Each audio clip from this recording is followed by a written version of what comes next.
A hotel room beside the runways of Los Angeles International Airport. The 19th of October, 1982. Beige walls, heavy curtains pulled against the afternoon glare. Above the ceiling tiles, hidden where no guest would ever look, a camera is running.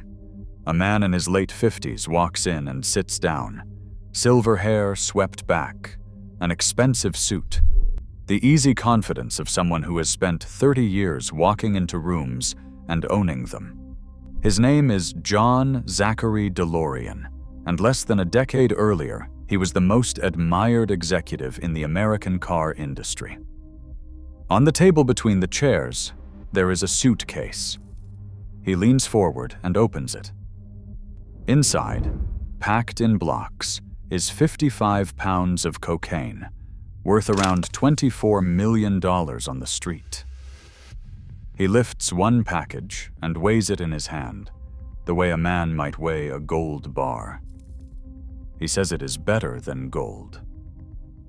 He is smiling. The camera in the ceiling records all of it. Minutes later, federal agents come through the door and put him in handcuffs. This is the story of a foundry worker's son who ran the largest division of the largest company on Earth, walked away to build a car with doors that opened toward the sky, took £80 million from the British government, put 2,500 people to work in the middle of a war, and ended up on a federal videotape holding a bag of cocaine. To understand it, we have to go back. Because the man in that hotel room was not caught being who he really was. He was caught doing the only thing he had left. It starts in a foundry on the east side of Detroit. John DeLorean was born there in 1925, the eldest of 4 boys. His father Zachary was a Romanian immigrant who poured molten metal on a factory line in heat that could take the skin off a man's forearm. He came home from that heat, and he drank, and when he drank, the house became a place the boys learned to move quietly through. Windows were broken. His father never learned enough English to hold a real conversation with his own son. Remember that. It sits underneath everything that follows. But the boy was clever. He studied industrial engineering and came out with a rare kind of mind. He understood how a car was engineered, and he understood why a person wanted one. Almost nobody in Detroit had both. In 1956, he joined Pontiac, a division of General Motors quietly dying of respectability. It built forgettable cars for forgettable people, and its buyers were old and getting older. DeLorean saw what nobody above him had seen. The American teenager had money now, and nobody was building anything for him. General Motors had a rule. No mid-size car could carry an engine larger than 330 cubic inches. The rule existed to stop exactly what DeLorean wanted to do, so he did not break it. He went around it. He took the mid-size Pontiac Tempest and offered the big engine as an option package, because an option package did not need approval from the executive floor. It needed a checkbox on an order form. He called it the GTO. They expected to sell 5,000. They sold more than 32,000 in the first year, and within 3 years, every manufacturer in America was building a copy. The American muscle car was born on a technicality, and the man who found it became the most talked about executive in Detroit. In 1965, he was made head of Pontiac at 40 years old, the youngest division chief in the history of General Motors. If you are enjoying this, hit like and subscribe. It takes 1 second, and it genuinely keeps this channel alive. Every episode here is the true story behind a name you already know. Now stay with me. Because the flaw that destroys this man is already visible, and it is visible right here at the moment of his first great triumph. John DeLorean did not want to run a division of a company. He wanted to be looked at. He gave Pontiac the Firebird in 1967, and in 1969, General Motors handed him Chevrolet. Chevrolet was not a division. Chevrolet was a country. Day and night, every day of the year, somewhere in America, a new Chevrolet was being driven off a lot roughly every 10 seconds. Every one of them was his responsibility. By 1972, he was vice president of car and truck production for all of General Motors, one step below the presidency of the biggest industrial company in the world. He was 47 years old. And that is when he began to come apart. The other men on the executive floor wore dark gray suits and white shirts. DeLorean wore Italian tailoring and an open collar. He had surgery on his jaw. He dyed his hair. He divorced his wife and married a model more than 20 years younger, and became the only man in the American car industry that people outside it could name. Inside the building, they hated it. General Motors in 1972 was built on the anonymous corporate man, and DeLorean was a celebrity walking its corridors. In 1973, he left. Whether he jumped or was pushed has never been settled. Either way, he walked away from the safest job in America at 48 years old, carrying a reputation as the only real visionary Detroit had produced in a generation, and absolutely nothing to build. So, he decided to build a car. Not a car for General Motors, a car with his own name on the back of it. And a man who leaves the largest company on earth to prove a point can never afford to be seen to fail. Stay with me, because everything from this point is the part he spent the rest of his life denying. In the next 4 years, he will take 80 million pounds of British public money. He will put 2,500 people to work in the middle of a war. He will lose every penny of it. $17.5 million is about to disappear through a shell company in Geneva and never come back. And a man he barely knows is about to pick up a telephone and offer him a way out that ends in a hotel room with a camera in the ceiling. It begins with the most beautiful car of the decade. The DeLorean Motor Company was founded in 1975. What he promised was a car that would last a lifetime. An ethical sports car, he called it, in an industry built on making people replace things. The body would be brushed stainless steel, unpainted, so it would never rust. The doors would not swing outward. They would rise, hinged at the roof, like something out of a film that had not been made yet. He hired one of the great Italian designers to draw it, and the founder of Lotus in England to make it work. Dealers across America handed over deposits before a single car existed. But a car company needs a factory, and a factory needs a government. In the autumn of 1978, the British government offered him something nobody else would: Northern Ireland. Belfast in 1978 was 10 years into the Troubles.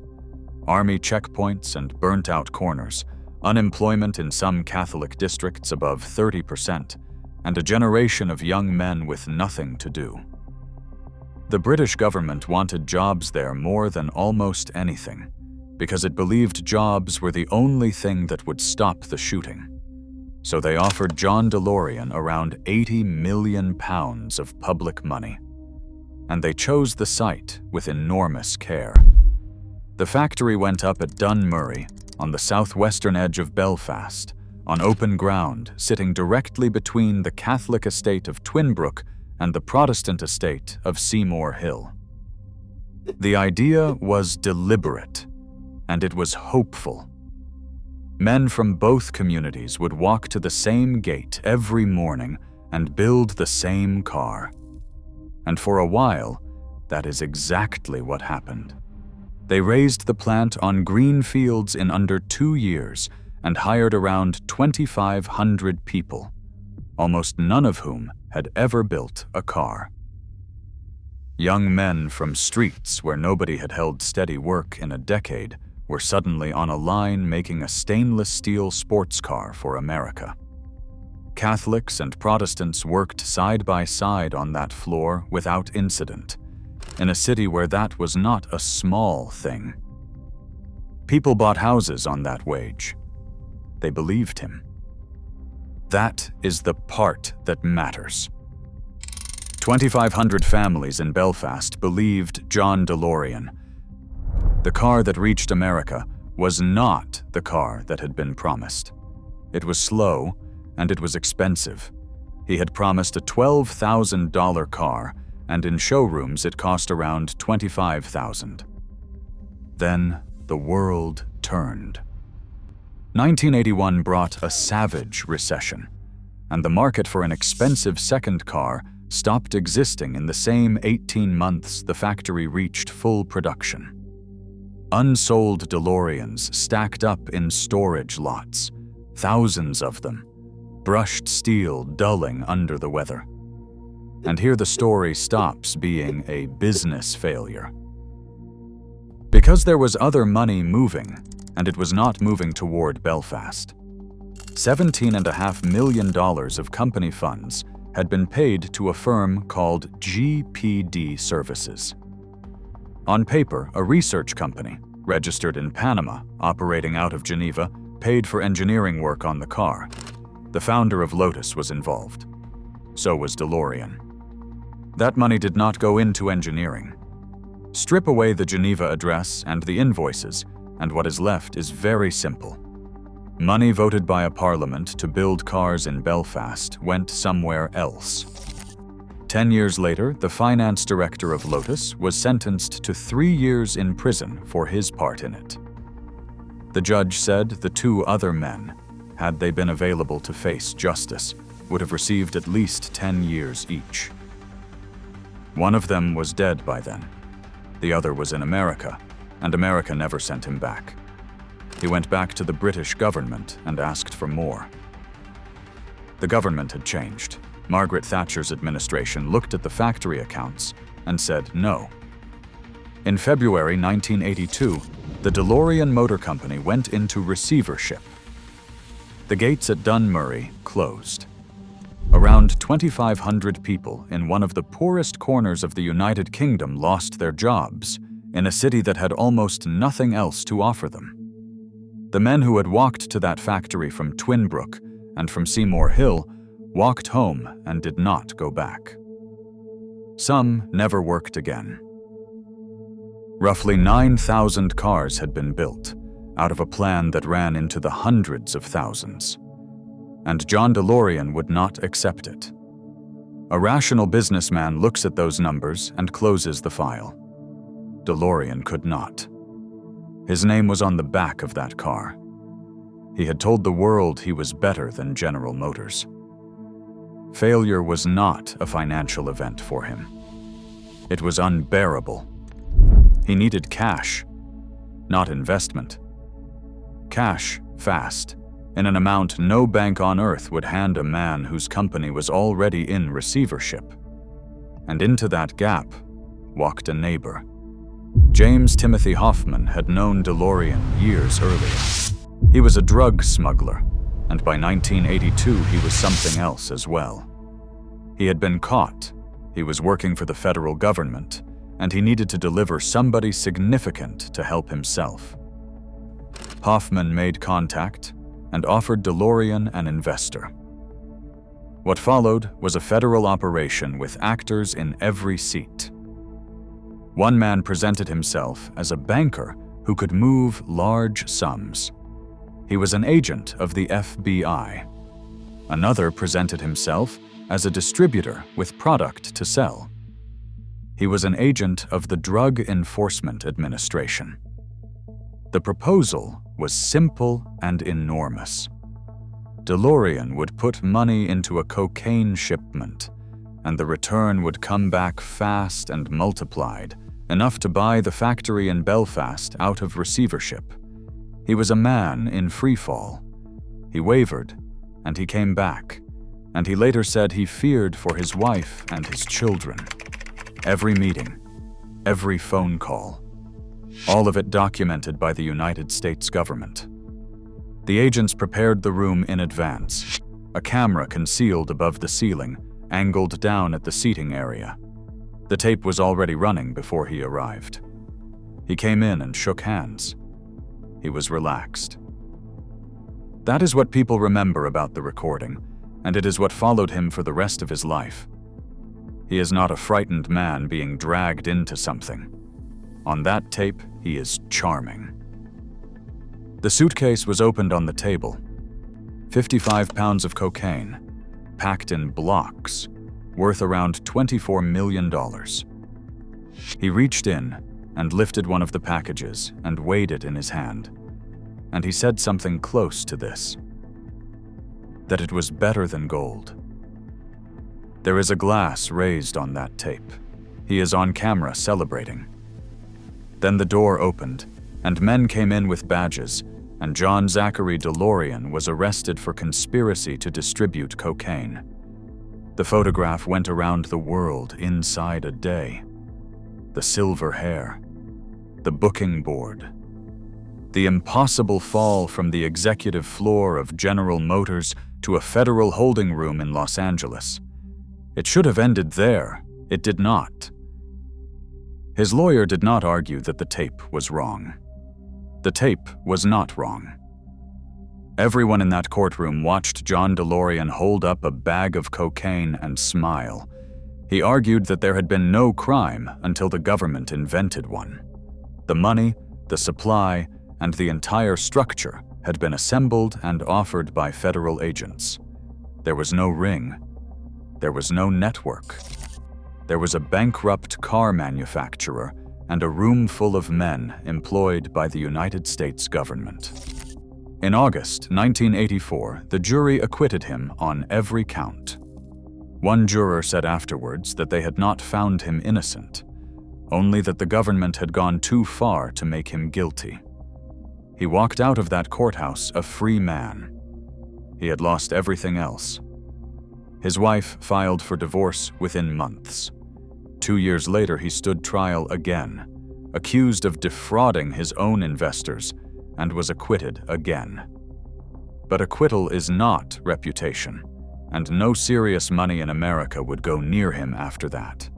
He filed for personal bankruptcy in 1999 and died of a stroke in 2005 at 80 years old. And here is the cruelest turn in the whole story. In 1985, 3 years after the factory closed, and 1 year after the acquittal, a film came out in which a scientist builds a time machine into a stainless steel car with doors that open toward the sky. It made the DeLorean one of the most recognizable objects of the 20th century. Children who would never see one in traffic could draw it from memory.